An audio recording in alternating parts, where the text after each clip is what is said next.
우리가 신앙생활을 하면서 가장 자주 하는 것이 무엇일까요? 바로 기도일 것입니다. 밥을 먹을 때, 길을 걸을 때, 병원에 있을 때, 우리의 마음이 힘들고 어려울 때, 가장 먼저 하나님께 기도합니다. 그런데 여러분, 혹시 이런 생각을 해본 적 있으세요? 내 기도가 정말 하나님께 닿고 있을까? 기도했는데도 아무 일도 일어나지 않는 것 같아. 하나님이 정말 내 기도를 듣고 계신 걸까?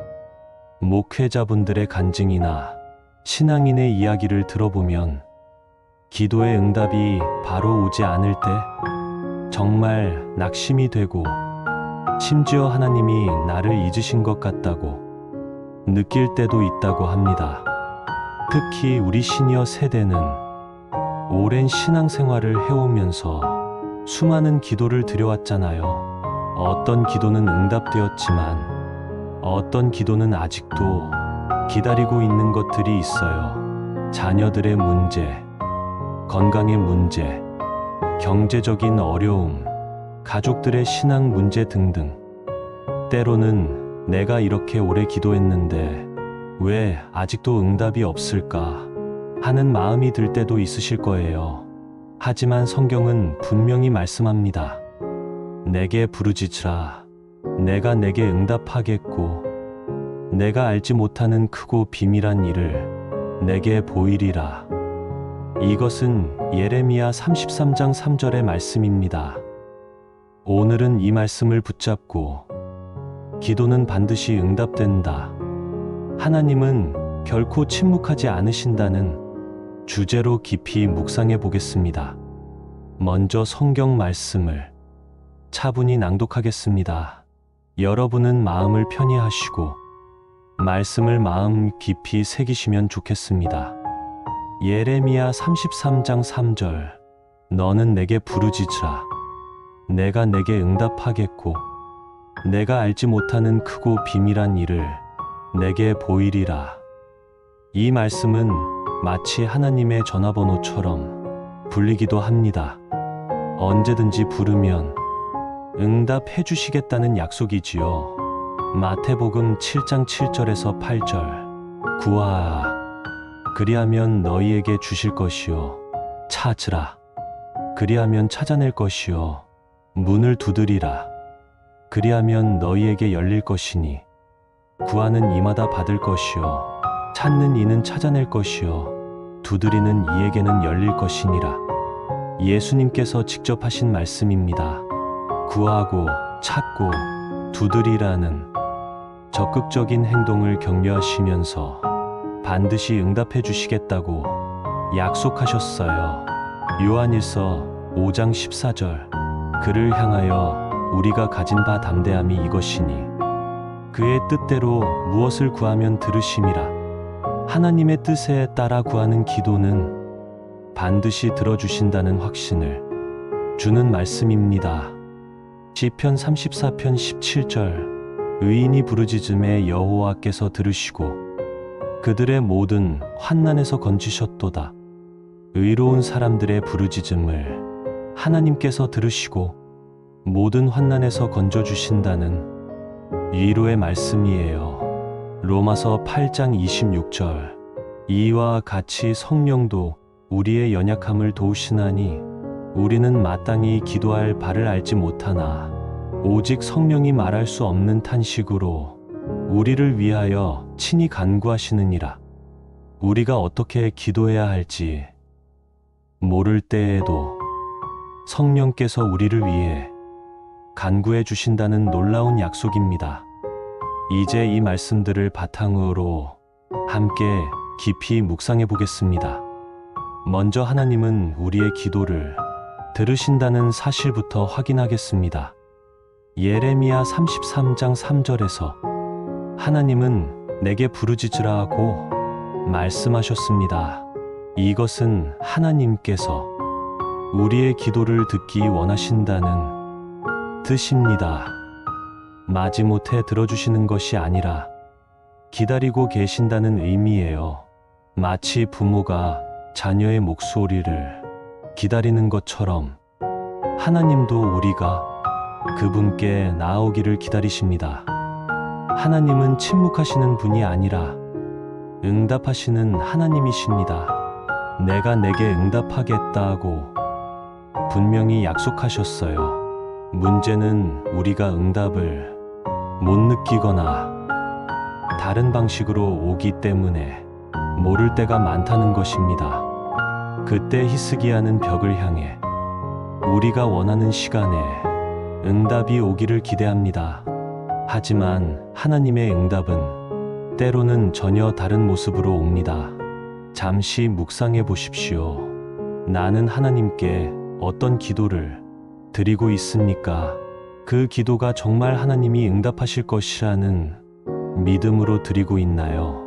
이제 성경 속 기도 응답 사례들을 살펴보겠습니다. 첫 번째는 한나의 기도입니다. 한나는 아이가 없어서 마음이 괴로웠어요. 사무엘서에 보면 한나가 성전에서 눈물로 기도하는 장면이 나옵니다. 그때 제사장 엘리가 한나를 보고 술에 취했다고 오해할 정도로 간절히 기도했어요. 하나님께서는 한나의 기도를 들으시고 사무엘을 주셨습니다. 그리고 그 사무엘은 이스라엘의 위대한 선지자가 되었어요. 한나의 기도는 단순히 아이를 달라는 기도가 아니라 하나님의 역사에 쓰임받을 귀한 일꾼을 구하는 기도였습니다. 두 번째는 히스기야의 기도입니다. 히스기야 왕이 죽을 병에 걸렸을 때 선지자 이사야가 와서 죽을 것이니 집을 정리하라고 했어요.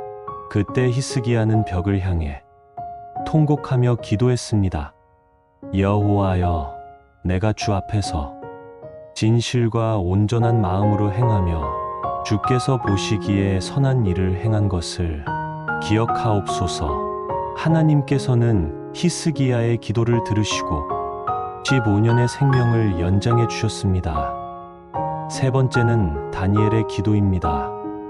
다니엘은 바벨론의 포로로 끌려가서도 하루 3번 하나님께 무릎 꿇고 기도하는 것을 멈추지 않았어요. 그 때문에 사자굴에 던져졌지만 하나님께서 사자들의 입을 막으시고 다니엘을 구원해 주셨습니다.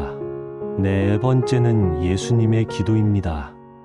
겟세마네 동산에서 십자가를 앞두고 기도하실 때 내 원대로 마시옵고 아버지의 원대로 하옵소서라고 기도하셨어요.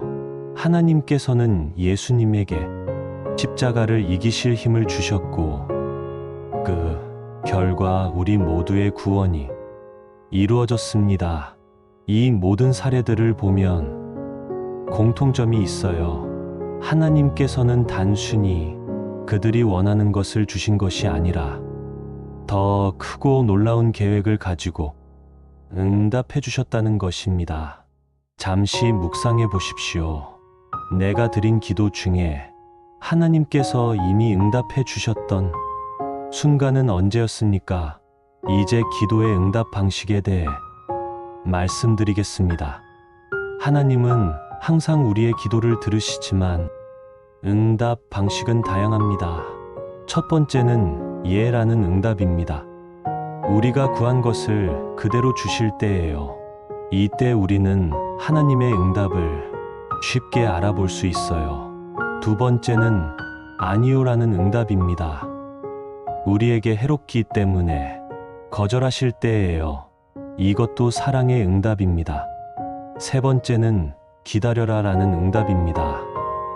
더 좋은 때, 더 좋은 방법으로 주시기 위해 기다리게 하실 때예요. 문제는 우리가 예만 응답이라고 생각한다는 점입니다. 하지만 때로는 아니요와 기다려라도 사랑의 응답입니다. 부모가 아이에게 유익하지 않은 것을 거절하는 것처럼 하나님도 우리의 영혼을 위해 최선의 응답을 주십니다. 네 번째 응답 방식이 있습니다. 간절히 기도했어요. 하지만 결과는 불합격이었습니다.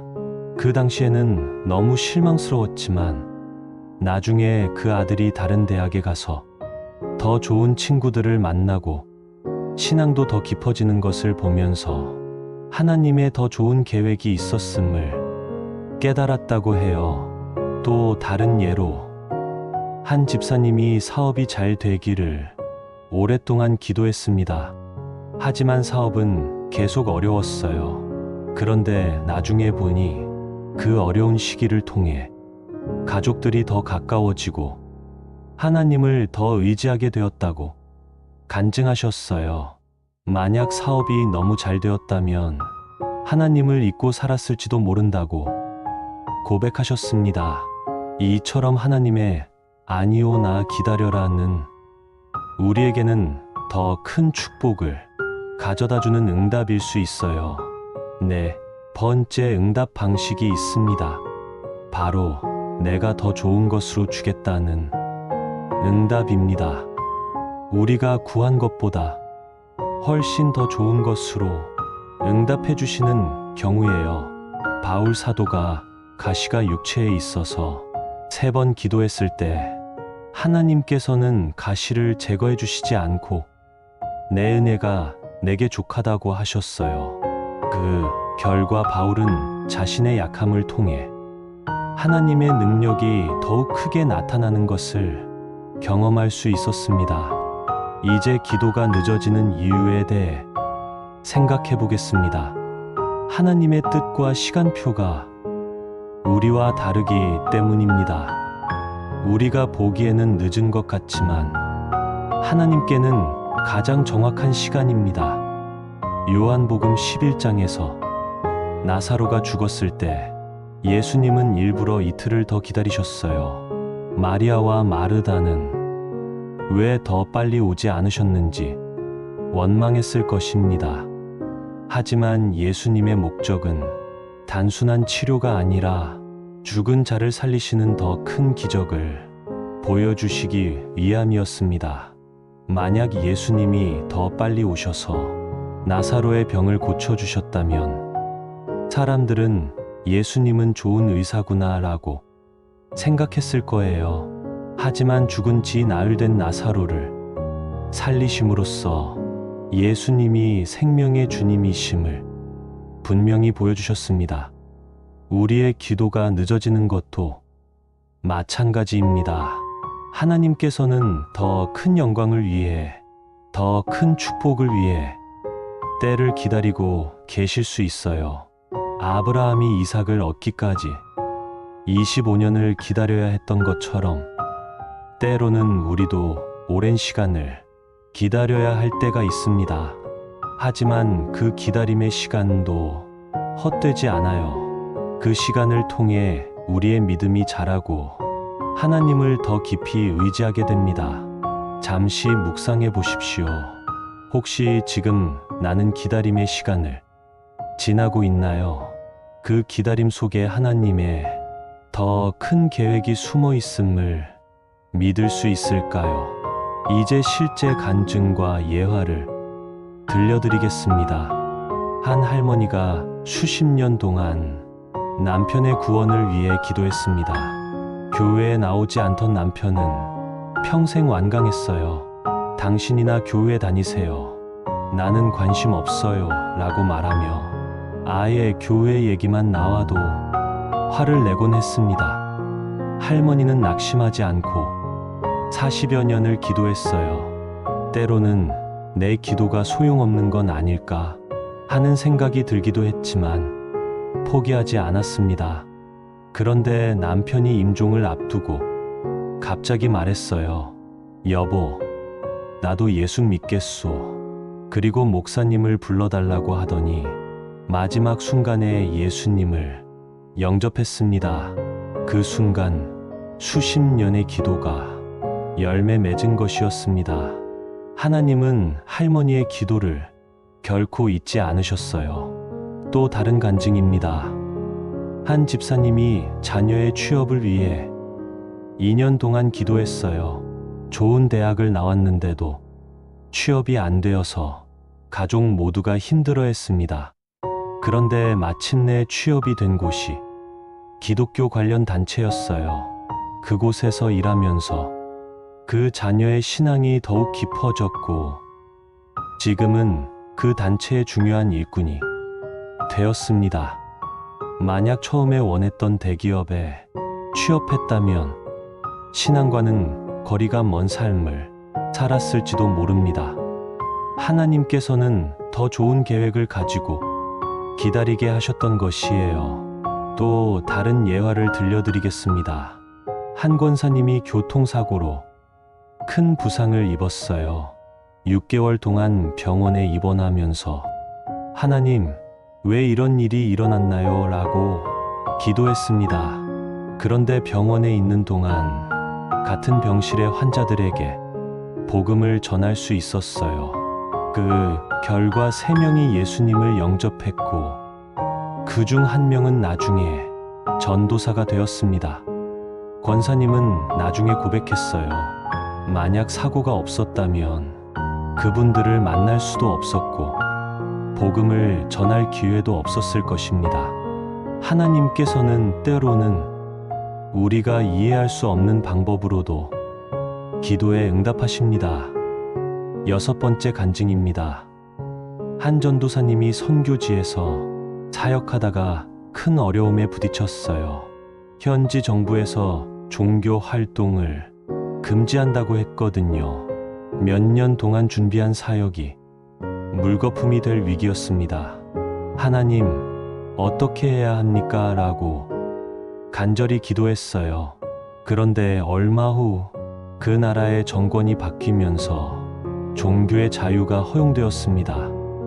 그리고 오히려 전보다 더 큰 부흥이 일어났어요. 하나님께서는 선교사의 기도를 들으시고 정치적인 상황까지 바꾸셔서 응답해 주셨던 것입니다. 이제 기도 생활을 지속하는 방법에 대해 말씀드리겠습니다.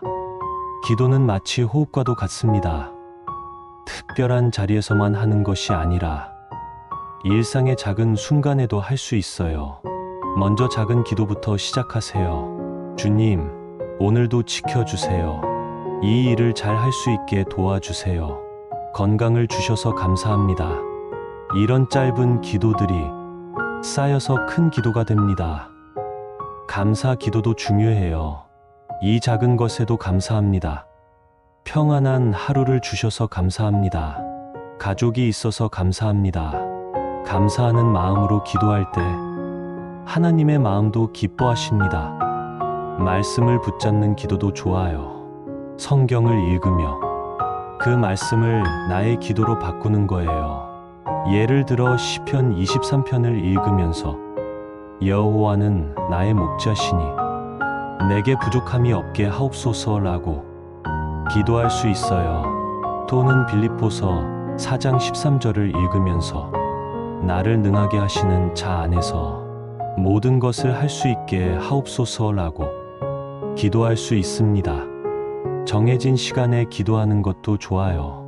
다니엘처럼 하루 3번 아니면 새벽이나 저녁에 일정한 시간을 정해서 기도하세요. 습관이 되면 그 시간이 기다려지고 하나님과의 만남이 더욱 깊어집니다. 중보기도도 잊지 마세요. 가족을 위해, 교회를 위해, 나라를 위해, 어려운 이웃을 위해 기도하는 것. 이런 기도를 통해 우리는 하나님의 마음을 더욱 닮아갑니다. 기도 제목을 적어두는 것도 도움이 돼요. 기도 노트를 만들어서 기도 제목과 응답받은 날짜를 적어두세요. 나중에 돌아보면 하나님께서 얼마나 많은 기도를 들어주셨는지 깨닫게 됩니다. 잠시 묵상해 보십시오. 나는 매일의 삶에서 얼마나 기도를 가까이 하고 있나요? 기도가 습관이 아니라 호흡이 되고 있나요? 이제 기도의 믿음에 대해 말씀드리겠습니다. 야고보서 1장 6절에서는 오직 믿음으로 구하고 조금도 의심하지 말라고 했어요. 기도할 때 하나님께서 응답해 주실 것을 믿고 기도해야 합니다. 하지만 이것이 우리가 원하는 대로 반드시 이루어진다는 뜻은 아니에요. 하나님의 뜻 안에서 최선의 응답을 받을 것을 믿는 것입니다. 예수님도 겟세마네에서 내 원대로 마시옵고 아버지의 원대로 하옵소서라고 기도하셨잖아요. 우리도 이런 마음으로 기도해야 합니다. 내 뜻보다는 하나님의 뜻이 이루어지기를 원하는 마음, 그리고 기도의 응답이 늦어져도 포기하지 말아야 해요. 누가복음 18장에 나오는 과부의 비유처럼 끈질기게 기도해야 합니다. 하나님께서는 우리의 끈질긴 기도를 통해 우리의 믿음을 키우시고 더 큰 축복을 준비하고 계십니다. 마지막으로 성령님의 도우심에 대해 말씀드리겠습니다. 로마서 8장 26절에서 성령이 말할 수 없는 탄식으로 우리를 위하여 친히 간구하신다고 했어요. 우리가 어떻게 기도해야 할지 모를 때에도 성령님께서 우리를 위해 기도해 주십니다. 그러니까 기도가 서툴다고 걱정하지 마세요. 마음을 다해 기도하면 성령님께서 그 기도를 완전하게 만들어 주십니다. 또한 예수님께서도 우리를 위해 중보 기도하고 계세요. 히브리서 7장 25절에서 그러므로 자기를 힘입어 하나님께 나아가는 자들을 온전히 구원하실 수 있으니 이는 그가 항상 살아 계셔서 그들을 위하여 간구하심이라고 했어요. 우리의 기도는 혼자 하는 것이 아니라 성령님과 예수님께서 함께 도와주시는 기도입니다. 그러니까 더욱 담대하게 기도할 수 있어요. 사랑하는 여러분, 오늘 우리는 기도는 반드시 응답된다는 사실을 다시 확인했습니다. 하나님은 우리의 기도를 들으십니다. 응답은 예, 아니요, 기다려라. 더 좋은 것으로 주겠다는 4가지 방식으로 옵니다. 응답이 늦어지는 것 같아도 그것은 더 좋은 것을 준비하시기 위함입니다. 하나님은 결코 침묵하지 않으십니다. 혹시 여러분 중에 오랫동안 기도했지만 응답이 없는 것 같아 낙심하신 분이 있습니까? 오늘 이 말씀을 붙잡으시기 바랍니다. 너는 내게 부르짖으라. 내가 내게 응답하겠고 내가 알지 못하는 크고 비밀한 일을 내게 보이리라. 여러분의 기도는 헛되지 않습니다.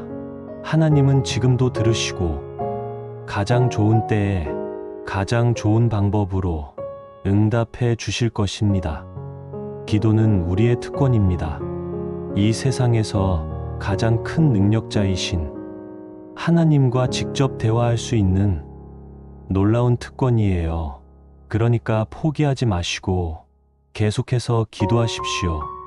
작은 기도부터 시작해서 큰 기도까지, 감사 기도부터 간구 기도까지 모든 기도를 드리십시오. 하나님께서는 여러분의 모든 기도를 소중히 여기시고 가장 좋은 응답으로 보답해 주실 것입니다. 구하라 그리하면 너희에게 주실 것이요 찾으라 그리하면 찾아낼 것이요 문을 두드리라 그리하면 너희에게 열릴 것이니 이 약속의 말씀을 붙들고 오늘도 담대하게 기도하시기 바랍니다. 여러분의 삶 속에 오늘도 기도의 응답을 체험하시고 하나님의 살아계심을 더욱 깊이 느끼시기를 예수님의 이름으로 축복합니다. 하나님의 은혜와 평강이 여러분과 함께 하시기를 기도합니다. 다음에 또 만나 뵙겠습니다.